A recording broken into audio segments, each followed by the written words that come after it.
Pare de arranjar problemas, procure soluções. Protocolo de segurança em cirurgia plástica. Cirurgia plástica segura. Que cuidados nós precisamos ter num pré-operatório em relação à anestesia, em relação à nossa cirurgia? Então, em primeiro lugar, nós poderíamos falar sobre os biomarcadores. Os biomarcadores são os exames bioquímicos. Os exames bioquímicos, eles são divididos em várias etapas e várias fases. Daqueles exames que são os exames mais básicos para nós ver como é que está o teu sangue, a tua hemoglobina, o teu ferro, para medir o teu processo inflamatório de várias maneiras, inclusive para avaliar o teu eixo hormonal. Tudo isso é para poder te levar à segurança do procedimento, incluindo a sua história de vida, a sua história pregressa, onde nós vamos avaliar uma outra tabela de risco cardiovascular que chama-se tabela de Caprini. Agora, uma das coisas mais importantes é nós entendermos que nós precisamos ter o cuidado básico ou o cuidado primário. Por quê? Esse cuidado, que ele é o cuidado já secundário, cuidado terciário, sim, ele é feito pelo médico. Existe um checklist, um protocolo de segurança para poder estabelecer isso. Esse checklist vai passar pela avaliação do terreno biológico, biomarcadores, tabela de Caprini e uma outra tabela ou classificação que os anestesistas têm, que chama-se ASA. Só para você entender que existe todo um checklist que o cirurgião faz, como que um piloto fizesse. Então, existe um trabalho científico que fala-se John e a curva de treinamento ou a curva de aprendizado. É muito importante nós entendermos isso, que tudo que eu venho te falar aqui vai ter um cunho e vai ter uma base científica, mas tem algo que você às vezes esquece e que pode ser muito importante para a sua cirurgia, porque a segurança, ela vai falar não só sobre uma recuperação mais rápida e cicatrização melhor, mas também do teu transoperatório, que é super importante. Então, é muito importante tudo aquilo que você vem fazendo ao longo do tempo. Hoje em dia, a gente tem algumas preocupações em relação ao uso de alguns produtos que não podem usar no pré-operatório. Já é sabido que a gente não pode usar, por exemplo, AS, aspirina, antigripais, muitas ervas a gente não pode usar. A gente não deve usar, por exemplo, ginkgo biloba num pré-operatório. A gente não deve usar ômega 3 e nenhuma dessas drogas, centela asiática, cáscara sagrada, que elas vão aumentar o sangramento numa cirurgia. Porque às vezes você tem uma doença, você tem um lipedema, mas você tem que deixar de tomar esses medicamentos por um tempo. Se você tem um problema cardiovascular e eventualmente está utilizando algumas medicações que podem ser boas para a sua vasodilatação, para o seu funcionamento dos vasos, mas nesse pré-operatório imediato você não deve usar, porque isso vai atrapalhar o processo de coagulação e vai atrapalhar toda a cascata do trauma cirúrgico que é ocasionado durante a cirurgia e pode te trazer problema, além de alguns medicamentos que hoje estão muito em voga que tem que ser parados de utilizar, como por exemplo a tizerpatida, que é mais conhecido como Mounjaro, que tem que ser parado 21 dias antes, e alguns outros que também tem um tempo de parada um pouco antes, assim como hormônios, assim como reposição hormonal, assim como um hormônio como testosterona, que é muito usado hoje, estrogênio, todos os hormônios sintéticos, eles também precisam ser vistos e parados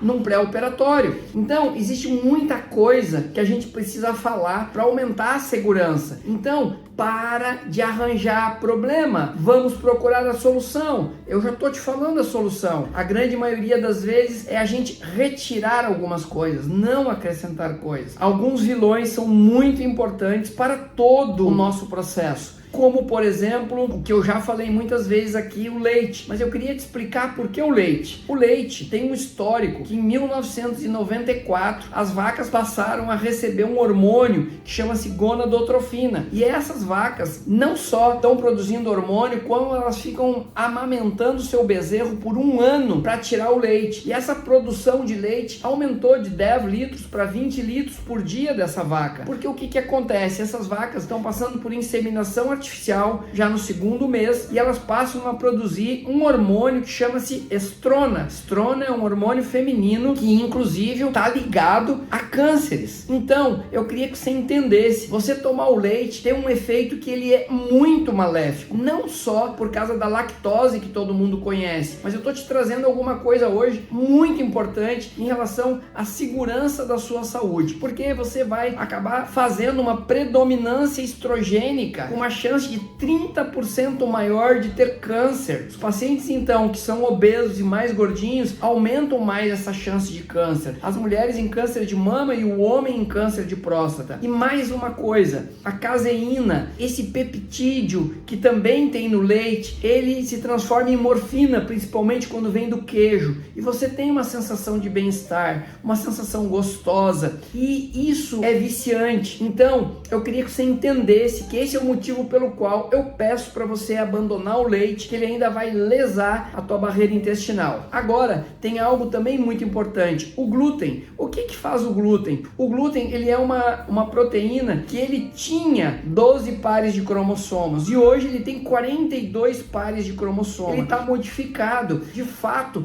você está querendo arranjar problema? Procure soluções. Abandone então o leite, que eu estou te mostrando por que não usar, que eu estou te mostrando por que não usar o glúten. O que eu estou querendo para você é que você tenha uma segurança maior na sua saúde. Essa proteína, tanto do leite, que são as caseínas, quanto essa proteína, que é o glúten, o teu organismo não consegue digerir e isso vai aumentar a lesão do teu intestino, formando uma leaky gut syndrome. Por ali vão penetrar também açúcares. E o que acontece? Quem fica feliz com isso são os fungos. As hifas dos fungos de cândida vão se proliferar. E você vai ter então uma população que vai começar a mandar na sua dieta, porque fungo, ele vai ensinar o teu corpo a querer comer coisas desse tipo, como doçura, como leite, como farinha, para poder alimentar ele, e aí você vai adoecer mais. Então eu queria que você entendesse que existe um processo todo que a gente então explica, e como eu falo, os meus pacientes, eles são muito inteligentes, eles já chegam aqui com um nível de aprendizado muito grande e eles querem saber os porquês. Eu tô te ensinando hoje, eu tô te trazendo hoje um dos porquês para que você possa entender porque eliminar algumas coisas é importante para a tua segurança cirúrgica, inclusive para diminuir a chance de processos alérgicos. Isso tudo vai fazer com que você mantenha-se distante de ti, problemas de doenças crônicas de variados tipos, inclusive fibromialgia, enxaqueca, entre outras. Eu falo que existe algo além da cirurgia plástica, e esse algo além da cirurgia plástica, que nós temos o propósito e gostamos de entregar para você, é isso que eu queria que você visse, porque o nosso preparo aqui, ele nunca é somente estético, embora nós como cirurgiões precisemos olhar para as proporções áureas do seu corpo, segundo Leonardo da Vinci, nós precisamos saber a técnica, mas nós temos que ter uma sensibilidade estética e entender que isso tudo vai estar interconectado. Mas ao operarmos um corpo, nós temos um corpo que, se ele tiver uma qualidade de tecidos melhor, melhorando o terreno biológico, nós vamos ter um resultado e uma manutenção muito melhor. Então eu te pergunto, como é que você quer envelhecer? Você quer continuar correndo atrás do seu próprio rabo? E você quer continuar doente? Ou você quer fazer algo de fato, procurando solução para que você fique melhor? Eu poderia aqui te falar um monte de tipo de alimento que é bom. Eu poderia te falar que, por exemplo, a gente aumentar a produção do nosso óxido nítrico no pós-operatório, comendo beterraba é muito bom. Eu posso te dizer que algumas gorduras são boas, como abacate, como óleo de coco, que são inclusive uma questão de energia para o teu pós-operatório. Proteína é muito bom, que no pré-operatório a gente já indica que você faça faço uma dieta proteica, tanto faz se for animal, se for vegetal, tipo plant-based. Eu falo muito aqui que a quebra da proteína, ela transforma em alguns tijolinhos, que eles vão ser importantes na tua reconstrução. Mas não é só isso, eu tô te falando de algumas coisas que são macro, como proteínas, aminoácidos, como gorduras, como carboidratos bons, que são raízes, legumes, algumas frutas, mas também existem as vitaminas, os minerais, tudo é importante. Agora, para de arranjar problema. Eu tô te mostrando vídeo a vídeo que existem soluções simples, soluções fáceis. Se nós fizermos o básico, nós vamos ter um resultado que ele já vai ser muito bom. Então, nós atingimos um nível maior de beleza quando a gente tem esse mínimo organizado. Então, muito importante a gente entender que o lindo e o belo, ele pode estar dentro e pode estar fora. Vamos unir uma coisa com a outra para que a gente possa ter saúde e beleza de verdade. É isso que eu te desejo. Coloca aqui para mim se você gostou desse vídeo, diga sim e peça que conteúdo que você quer ouvir aqui. Que você tenha uma excelente semana e até a próxima semana.